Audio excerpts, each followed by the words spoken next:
नमस्कार। सबसे पहले तो बाबा साहेब भीमराव अंबेडकर जी की जन्म जयंती पर शत शत नमन। और आज का ये वीडियो उनको ही समर्पित है, या ये कहें कि आज इस वीडियो के माध्यम से हम बाबा साहेब भीमराव रामजी अंबेडकर जी के विचारों को आप तक पहुंचाना चाहते हैं। आज देश में हम सभी देख रहे हैं कि किस प्रकार दलित राजनीति चल रही है और अंबेडकर जी के नाम के साथ खींचातानी होती है। लेकिन आज हम अंबेडकर जी के कुछ ऐसे विचार आप तक पहुंचाएंगे जिनको लेकर हमारे देश में भ्रम फैलाया जाता है। और ये जो पूरी जानकारी है ये परफॉर्म इंडिया के माध्यम से हमें प्राप्त हुई है और बिल्कुल सच भी है। तो सबसे पहले तो हम आर्यों को लेकर बाबा साहेब अंबेडकर का क्या मत है वो बताना चाहेंगे। जैसा कि हम सभी जानते हैं कि आर्यों को लेकर हमारे समाज में क्या भ्रम फैलाया जाता है कि आर्य बाहर से आए हैं, बाहर से। ठीक है, अब अंबेडकर जी इस पर क्या कहते हैं। Doctor Ambedkar writing and speech खंड 7 में बाबा साहेब ने लिखा कि आर्यों का मूल स्थान यानी भारत से बाहर का सिद्धांत वैदिक साहित्य में मेल नहीं खाता। क्यों? वेदों में गंगा यमुना सरस्वती के प्रति आत्मीय भाव है। कोई विदेशी इस तरह है नदी के प्रति आत्मस्नेह संबोधन नहीं कर सकता। उन्होंने अपनी पुस्तक हु वेर शूद्रा में पृष्ठ संख्या 80 में स्पष्ट रूप से कहा है कि शूद्र दरअसल क्षत्रिय थे और वे लोग भी आर्यों के समाज के ही अंग हैं। यानी यहाँ साफ होता है कि जो आर्यों और द्रविड़ों को इस प्रकार से जो लड़ाने की कोशिशें होती हैं वो पूरी तरह है बेकार हैं। आर्य क्षत्रिय हो चाहे वैश्य हो चाहे शूद्र हो चाहे ब्राह्मण, ये सब आर्य हैं और ये भारत के ही लोग हैं। दूसरी बात हम कॉमन सिविल कोड पर कहेंगे। कॉमन सिविल कोड यानी CAA पर अभी बहुत ज़ोरदार चर्चा चली थी, आप सबको पता है, आंदोलन वगैरह भी हुए। तो CAA का विरोध करने वाले ऐसे बहुत से लोग हमने देखे जो बाबा साहेब आम्बेडकर का नाम लेते हैं, उनके अपने होने की बातें करते हैं लेकिन कॉमन सिविल कोड का विरोध करते हैं। तो इस पर हम बता दें कि Baba Saheb Ambedkar common civil code के पक्ष में थे और उन्होंने कहा था कि समान नागरिक संहिता एक ऐसा कानून होगा जो हर धर्म के लोगों के लिए समान होगा और उसका धर्म से कोई लेना देना नहीं होगा। इस कानून में परिवार, विवाह, संपत्ति और मूलभूत नागरिक अधिकार के मामलों में बराबरी होगी। राज्य का यह कर्तव्य होगा कि वह लोगों के व्यक्तिगत अधिकार को सुनिश्चित करेगा और समुदाय के नाम पर उसका हनन नहीं करेगा। यानी बाबा साहेब आम्बेडकर CAA के पक्ष में थे और आज कुछ लोग उनका ही नाम ले लेकर CAA का विरोध कर रहे हैं। यानी वो कितने बड़े दोगले हैं हम समझ सकते हैं। अब बहुत ही महत्वपूर्ण विषय कि मुस्लिमों पर बाबा साहेब आम्बेडकर का क्या मत था। तो बाबा साहेब आम्बेडकर दलितों को इस्लाम से दूर रखने के पक्ष में थे, लेकिन आज के जो कथित दलित संगठन हैं वो क्या कर रहे हैं आप सभी देख रहे हैं।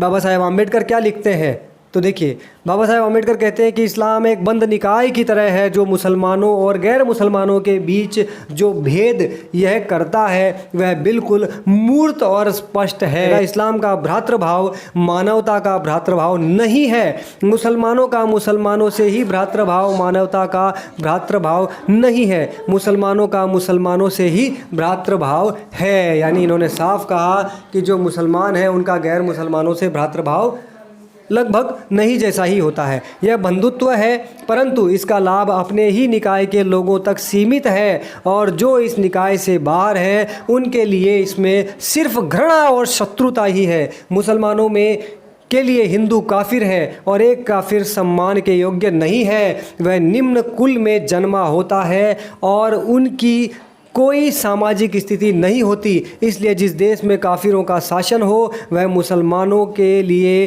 दारुल हर्ब है। ऐसी स्थिति में यह साबित करने के लिए और सबूत देने की आवश्यकता नहीं है कि मुसलमान हिंदू सरकार के शासन को स्वीकार नहीं करेंगे। इस्लाम सामाजिक स्वशासन की एक पद्धति है और स्थानीय स्वशासन से मेल नहीं खाता, क्योंकि मुसलमानों की निष्ठा जिस देश में वे रहते हैं उसके प्रति नहीं होती बल्कि वह उस धार्मिक विश्वास पर निर्भर करती है जिसका कि वे हिस्सा हैं।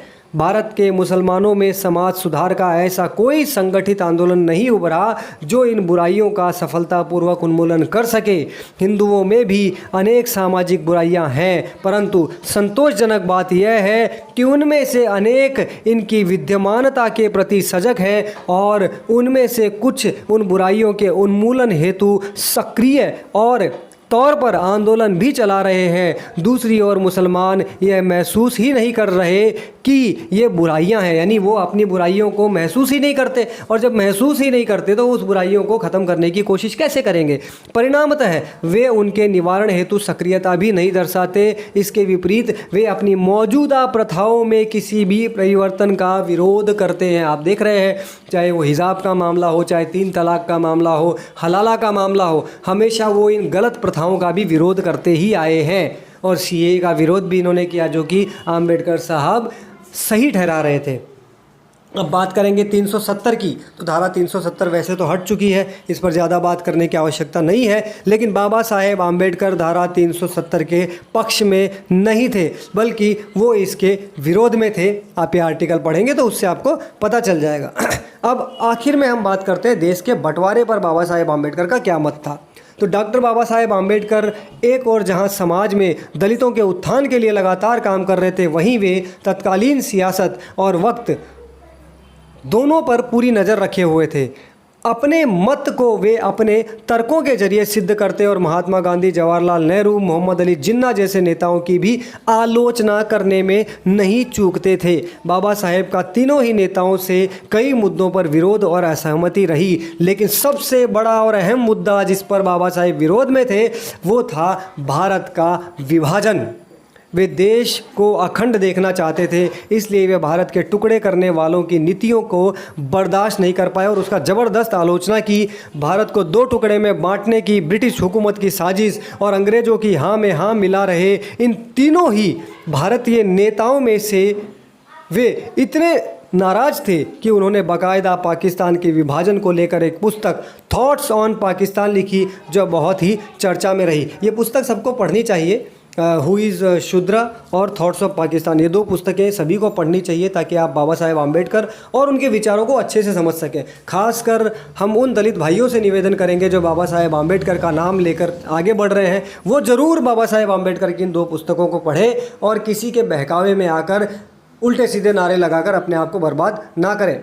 हिंदू संस्कृति पर भी बाबा साहेब आम्बेडकर के बहुत ही अच्छे विचार थे, लेकिन आजकल कुछ लोग अपने आप को बाबा साहेब के अनुयायी कहते हैं, परंतु हिंदू संस्कृति का विरोध करते हैं, हिंदू परंपरा त्योहारों का विरोध करते हैं।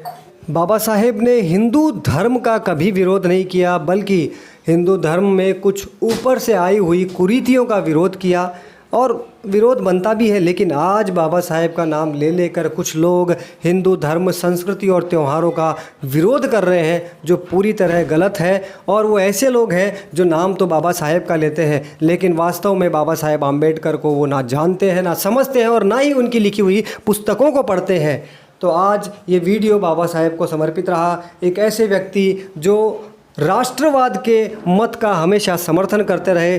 डॉक्टर आम्बेडकर का दृढ़ मत था कि मैं हिंदुस्तान से प्रेम करता हूँ, मैं जीऊँगा तो हिंदुस्तान के लिए, मरूँगा तो हिंदुस्तान के लिए, मेरे शरीर का प्रत्येक कण और मेरे जीवन का प्रत्येक क्षण हिंदुस्तान के काम आए, इसलिए मेरा जन्म हुआ।